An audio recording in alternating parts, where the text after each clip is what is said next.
to my acting blog, day 7, because we missed day 6 unfortunately, but I heard it was amazing.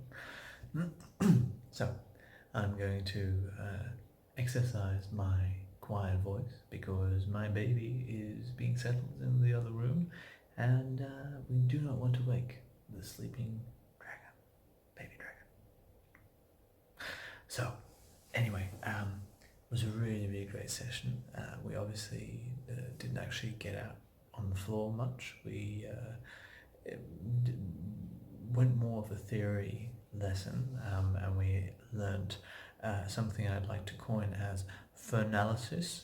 Yeah, Fern's way of doing script analysis, which is a terrible word, that's why it's fernalysis, and it's really great, which I really liked, because it's obviously the whole idea is like, just if you know the script, you don't have to worry about it, you don't have to be anxious, it's there, it'll be available, you can just focus on the scene. And a lot of us don't do that and don't prepare enough, that we then are in the moment and we forget lines, and then we get screwed, and we go into our head.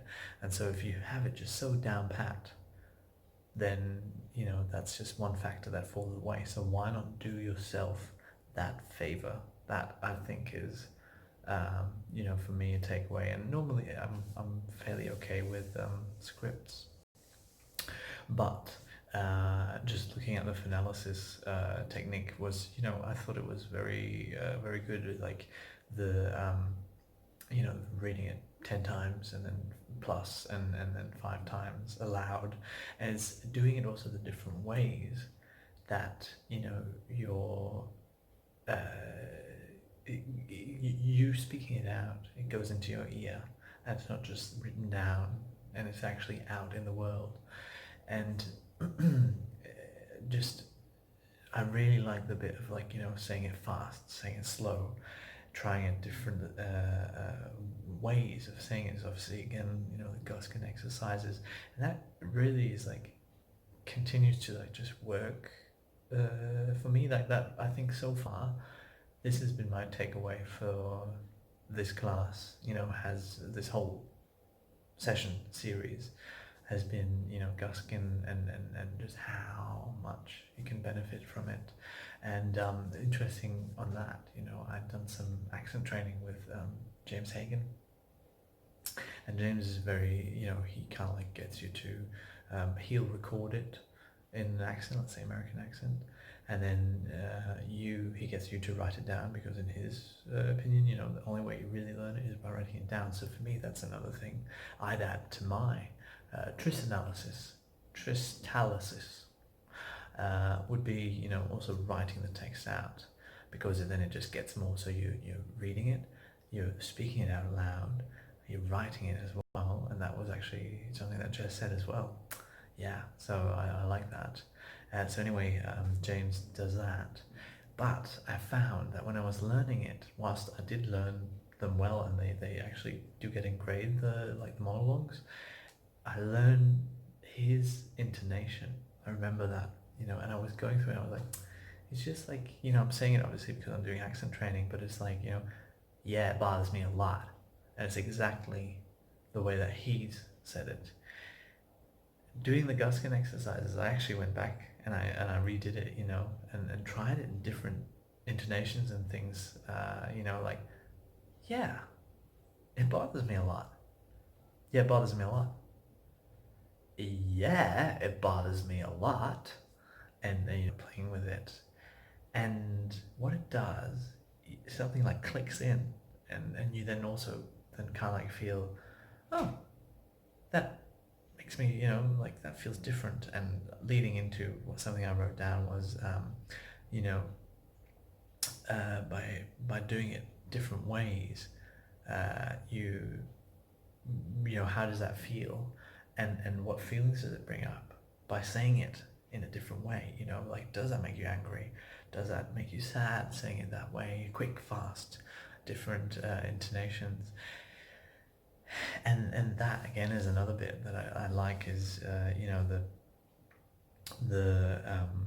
let the script, let the text tell you how you feel, or let it trigger you. And instead of you saying like, "Ooh, now I have to feel this way here," or "Ooh, now I have to, feel that way there." I think we do that a lot as actors. We are like, now my emotion here must be angry. My emotion here must be sad. And it's instead of being like, what will the text tell me? What comes from that? And then, love that too, leaving, don't do 100%, leaving some percent for your fellow actor to give you as well. And feed from that, because that will make it dynamic and allow for more room in there and make it come alive. So I'm just referring to my little notes that I have here. Really good notes. There you go. And yeah, so I liked doing the obvious is not particularly bad. I think that's one of my things as well, where in past classes, it's like Wayne, for example, he's like, try the non-obvious, try something different. What if it's that? And so he often tries to give you a perspective on something that wouldn't be the obvious choice, which is obviously very handy and very useful. But again, I feel as actors, we latch onto something and are like, yes, that's the status quo, that's the non plus ultra, that's the only thing, like, oh, got to do that now, and we then stay away from everything else. And I'm like that. I kind of like look at them like, I can play that differently, which is good, but like Fern said, it's like, it's not bad playing the obvious if you're doing it well, because you're still going to give a truthful, good performance, and sometimes you have to be that stereotypical villain with the moustache, twiddly twiddly, yes, yes, and but if you do that convincingly and you stick to it, then there's nothing wrong with that.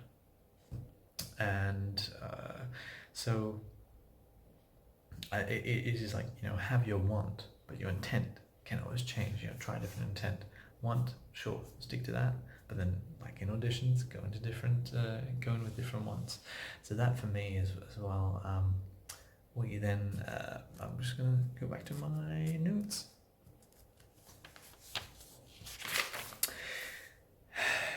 The asking the questions, like I've started doing that, and like going through the text where it comes up. It's like, oh, why do you do that? Why, why does she turn away and say like, look, I just need a moment, or I just need a minute, instead of saying like, you bastard, turn away from me, get away from it. Why do they? So that tells you, those questions that you then ask tell you about the characters and their relationships to each other, because else they wouldn't behave that way. Another thing I really like that came up in our discussion was the difference between background historically and background scene related, I'll say. So again, one thing, and it's like, okay, create a background, is we then often go back and we're like, oh, okay, when they were 14 years old, they had their first kiss in the haystack, and it was by the river, and the lips tasted like plums. Yes. So we go back that far, to try and create our character, and whereas often then we let it fall to the wayside of what is the background that can actually be created within the structure of the scene, and I think that's a very good point. It's like, yes, that obviously is an approach. Create 10 pages of a biography of the person, and boom, that's totally do that. I've done that before, and it does work well. And obviously you do your research. But the other one is creating a background directly, specifically to the scene. And I think that is good for when you're doing like an audition, for example. You don't have to particularly do a complete 20-pager, because that might change or it might not be the vision of theirs. But as long as you make it clear, the background, that in the scene what's going on, that you have some relation to it. When somebody says, did she call you as well? And then, what was that? What was the phone call? Why did she call me? And things like that. That was good. And the other one was,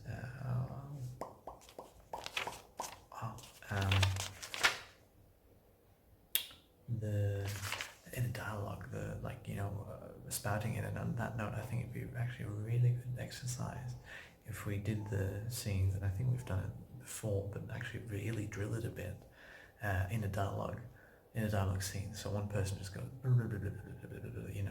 and then delivers their lines. It would be good to have somebody on book to maybe deliver the line if you forget it, because you're kind of so stuck in your inner dialogue. And because I think that's a skill to learn. Yeah, so that'd be a good one. And the last one was, find the tension. So to really give yourself time to feel what the other person said to you. It's like, how does that feel to me? Where does that hit me? Say that again.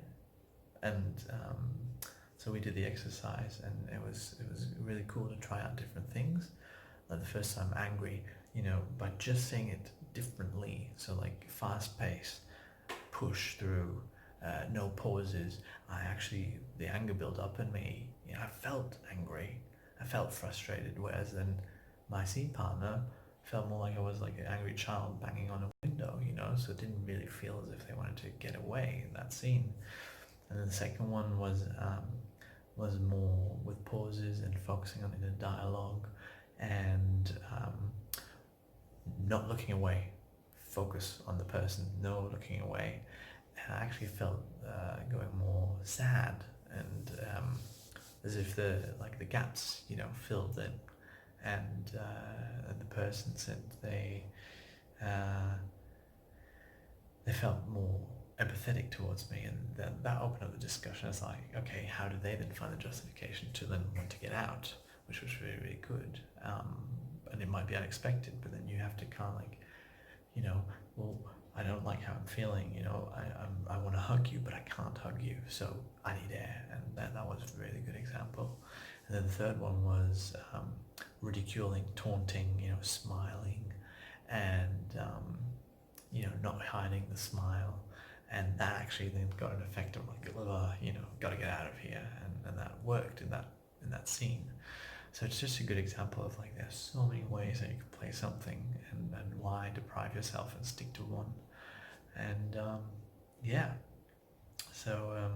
you need to feel the words, so to say it again, and how does it make you feel? And I've found this time round, because I think I've just looked at the script in so many more ways this time than just and my line number 1, my line number 2. This time it feels as if I'm you've got the lines, I'm looking at them from different angles, and it's really exciting when something pops out at you that you didn't realize after the 4th read, but it comes out in the 5th.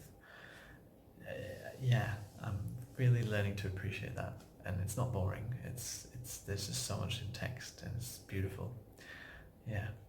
So